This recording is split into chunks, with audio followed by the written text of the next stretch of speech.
So you've downloaded all of the free financial trackers hoping this is it. I'll finally stick to my budget, save consistently, and stop overspending. But nope.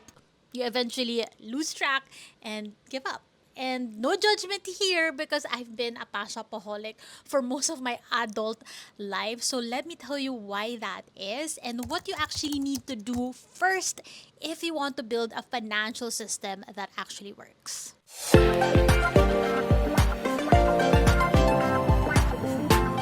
I know how frustrating and tiring it is to try so many financial trackers, but you still give up. May it be in form of like spreadsheets, Excel sheets, budgeting apps, journals, Notion, whatever apps out there, and you're like, is there something wrong with me? Kasi ba't hindi tumatatak? Why is it still not sticking? Why am I still not consistent with tracking my expenses, with sticking to my budget?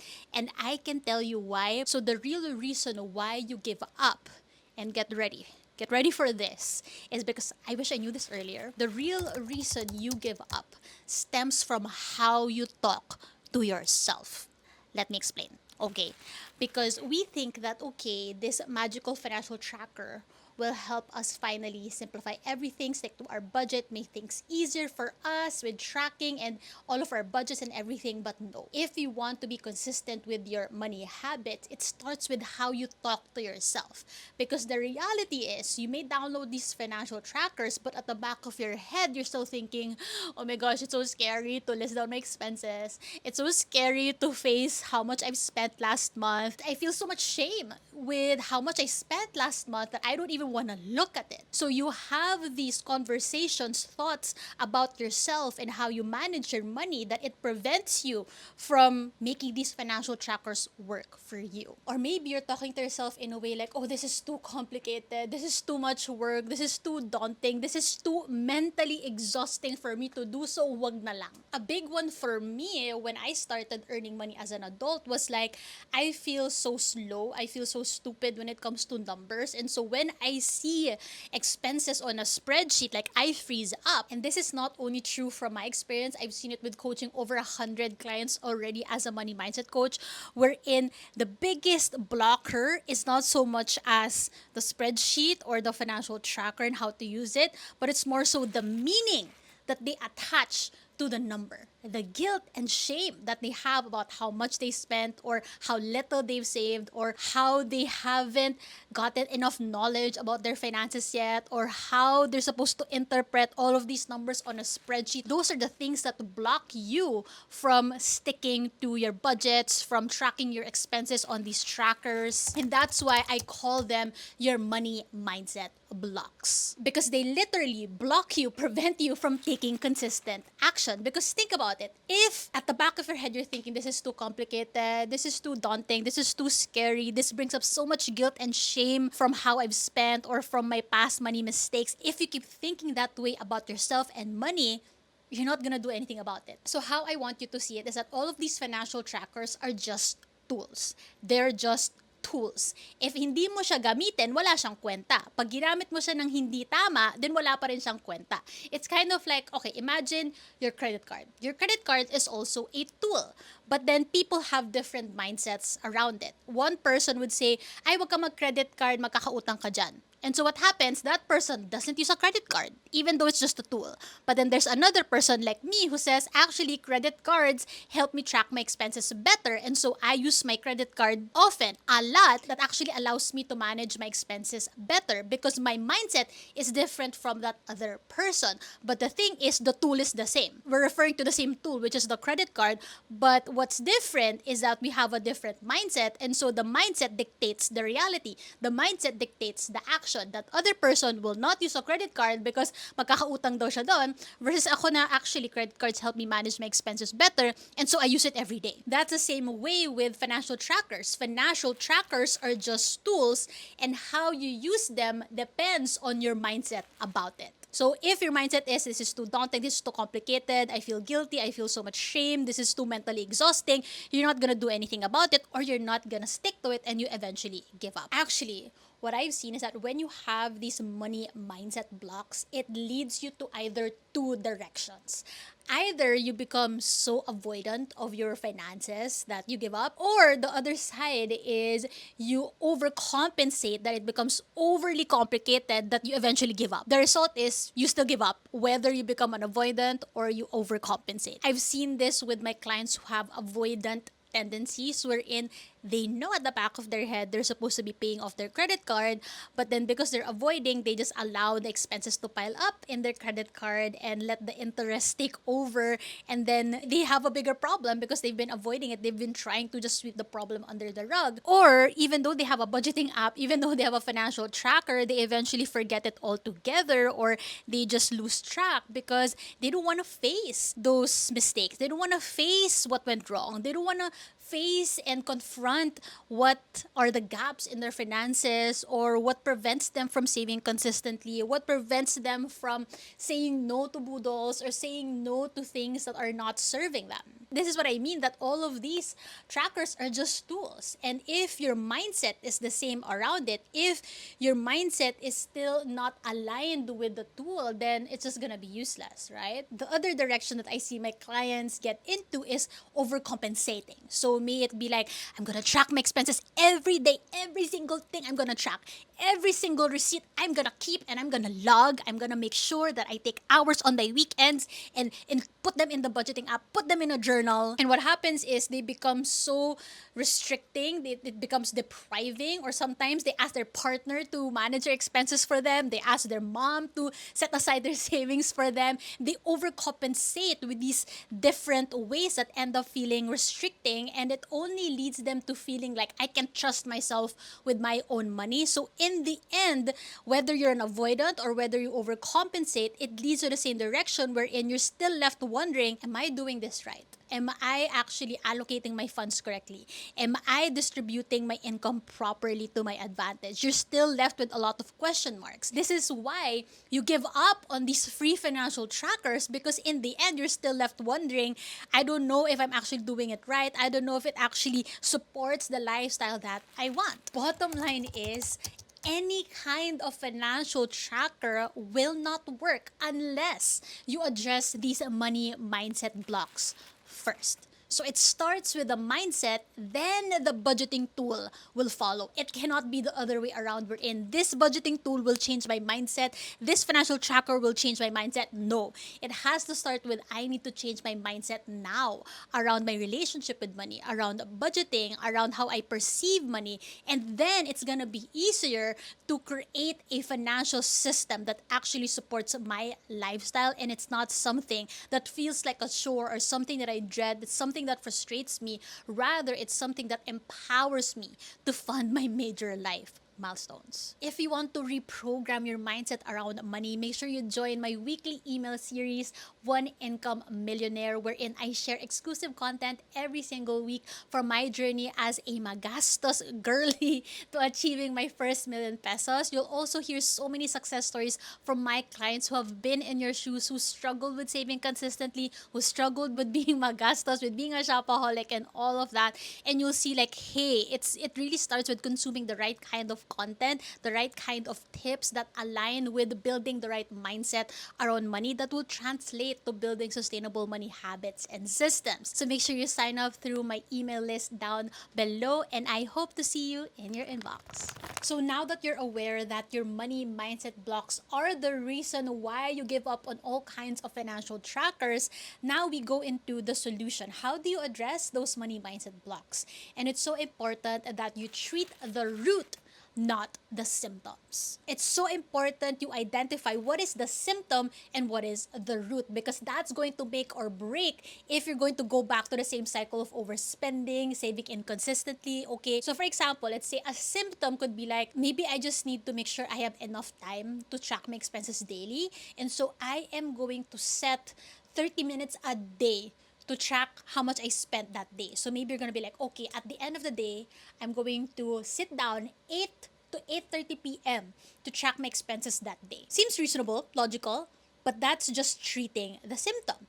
Because the symptom is that you're seeing is like, I don't track my expenses consistently. And so, because I'm not consistent, therefore, I'm going to make sure I'm going to schedule time in my calendar to sit down and really track them 30 minutes a day no matter what. But that's just a symptom. That's just a surface level solution. You're still gonna go back to like, nakakatamad to. It's so frustrating to do this. This takes so much time. You're still gonna go back to that. What is actually the root issue? Why it's a struggle for you to track your expenses, to be consistent with saving. Let me give you an example. Recently, I had a coaching call with a client, and then she had been in this cycle of like, I'm gonna download a financial tracker, I'm going to try this budgeting app. I do it for a while and then give up. And so, after guiding her with my root cause framework that I've developed, wherein it really digs deep into the subconscious beliefs and thoughts you have around money that bleed into how you spend. It's a very subconscious root issue that you don't recognize every day. You need time to sit, reflect, really do the exercises, the mindset work to identify it. And so after guiding her through that, she realized that growing up, when she was a kid, she saw her parents spend without limits. She saw them, okay, shopping dyan, shopping dito. But then when she became a teenager, all of a sudden her parents are like, hey, we need to budget. We need to budget for this, we need to budget for that. And in her teenager brain, she's like, what? We're budgeting now?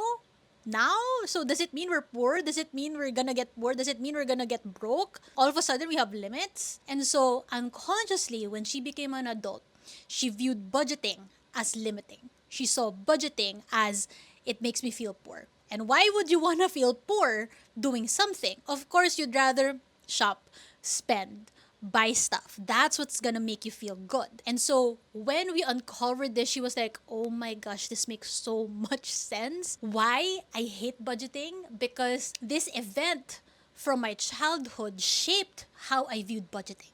And this is how deep our money mindset blocks go. This is how deeply stemmed they are from our past experiences. This is something that you cannot chat GPT. You cannot ask AI what happened in my childhood and how come I think this way about budgeting. How come it's so hard for me to save? You can't ask AI that. You can only find that out. And this is why I provide the self-reflection tools, the self-awareness tools, the powerful mindset exercises for my clients so they could discover it through their own realizations, through themselves, through digging deep, to confronting what they've been avoiding. Because this was only uncovered with my client when she had the safe space to reflect, when she had the right tools and exercises to really dig deep and confront and uncover these things. And so this is what I mean, how deep the root issue really is on why you give up on your budgeting, on your financial trackers. You cannot figure that out with just typing numbers on a spreadsheet, typing your expenses on a budgeting app. No.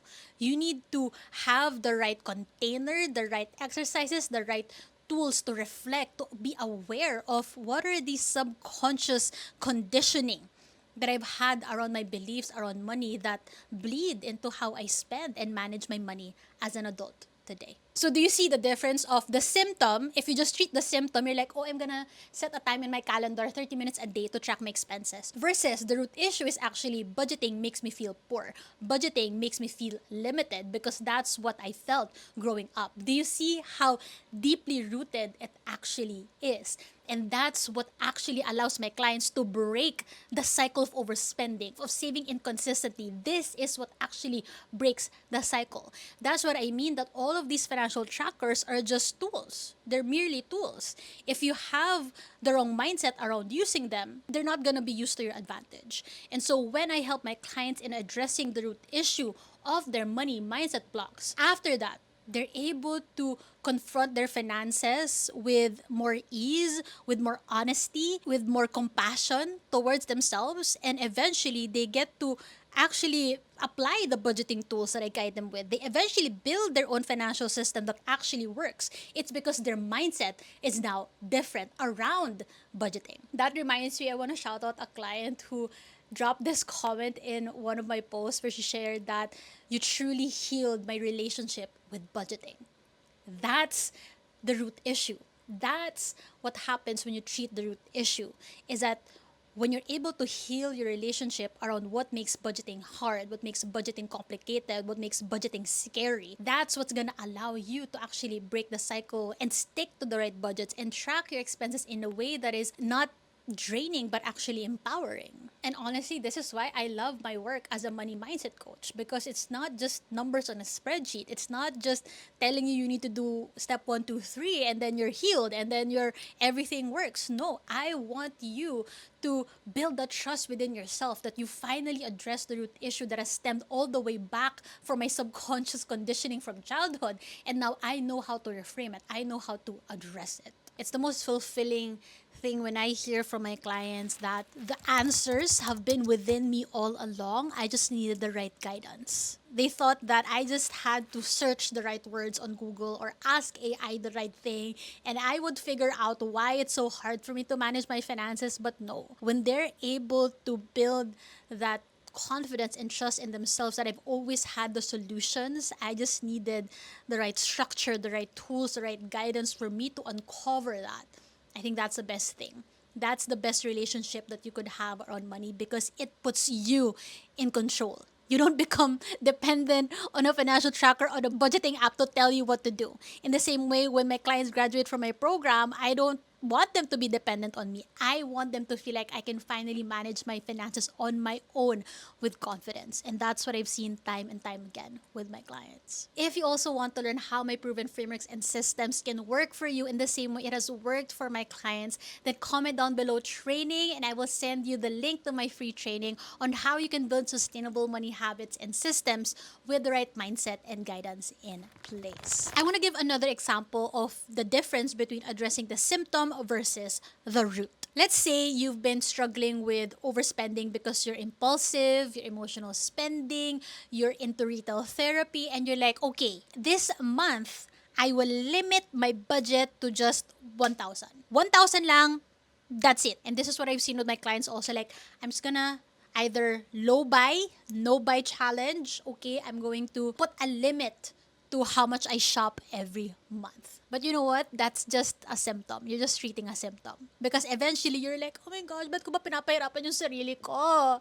This is so cute. I wanna buy it. I speak from experience. Okay? So, I feel you. That's just treating the symptom. But what is the actual root of why you're emotionally spending, why you've been impulsive spending, why you keep overspending even though at the back of your head you shouldn't? The root issue stems from something deeper. It usually stems from an unmet need or unmet desire. Like recently, a client of mine uncovered that I use shopping to mask the unsatisfaction I have with my life. Do you see how deep that is? That she uncovered that because she's like, now it makes so much sense why I keep traveling and spending on all of these trips, thinking that, hey, like, this is me treating myself. I've been working so hard. I got to a point where I can spend on these travels, but then she realized, like, I just use those travels as an escape from reality, an escape from the dreams that I'm scared to pursue. That's why she's okay with spending so much on travel, even though it compromises her budget, her tracking, and all of that, is because at the back of her head, she likes to use shopping as an escape from the unsatisfaction that she has in her life, from the reality that she's just been settling in her career, settling on the life that she wants. And that's why I helped her in figuring that out for herself. Like, what does she truly want out of life? What is the career she wants to pursue? Where does she really want to live? What does she really want to go after? What dreams has she parked that she can now prioritize? And that's how it looks like to treat the root issue, not symptoms. Again, look at the difference. Treating the symptom could be like, I'm just gonna limit my budget.